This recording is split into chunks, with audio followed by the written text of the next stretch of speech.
ഒരു 1 week of. അത് കാരണം നല്ല മടിയാണ് കേട്ടോ. ഒരു 10-10:30 എണീറ്റ് വന്നപ്പം അപ്പോൾ ഒരു ബ്രഞ്ചാക്കിയേക്കാമെന്ന് വിചാരിച്ചിരുന്നു. നിങ്ങൾക്കിത് ഒരു ബ്രഞ്ചായിട്ടോ ബ്രേക്ക്ഫാസ്റ്റ് ആയിട്ടോ എങ്ങനെ വെള്ളം കഴിക്കാം കേട്ടോ. കാര്യങ്ങൾ വളരെ എളുപ്പമാണ്. കുറച്ച് ഓട്സ് കുറച്ച് റവ ഉണ്ടെങ്കിൽ സംഭവം റെഡി. ഒരു ഈസി ദോശ റെസിപ്പിയാണ് കേട്ടോ ഇത്.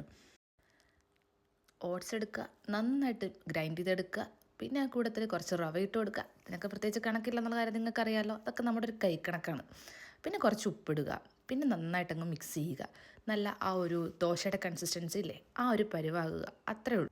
പുറത്തെ ഈ വെതർ കണ്ടിട്ട് എനിക്കിങ്ങോട്ട് വീട്ടിലിരിക്കാനേ തോന്നുന്നില്ല, എവിടെയെങ്കിലുമൊക്കെ പോകാനാണ് തോന്നുന്നത് കേട്ടോ. എന്ത് തോന്നുന്നു, സമ്മറൊക്കെ ആയി തുടങ്ങിയെന്ന് തോന്നുന്നു. ദാ ഈ ഒരു കൺസിസ്റ്റൻസി കേട്ടോ. ഇനി നമുക്ക് നല്ലൊരു അടിപൊളി ദോശ ഉണ്ടാക്കിയേക്കാം.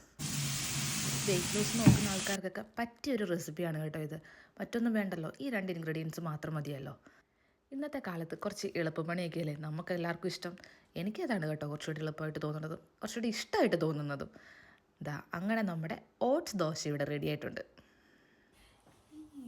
ഡ്യൂട്ടിക്ക് പോയി കഴിയുമ്പോൾ കെട്ടിയവൻ്റെ ഡ്രസ്സ് ഇട്ട് ഡാൻസ് കളിക്കുന്നത് നിങ്ങളിൽ എത്ര പേരുണ്ട് ഗൈസ്? ഞാൻ കൊടുത്താണ്.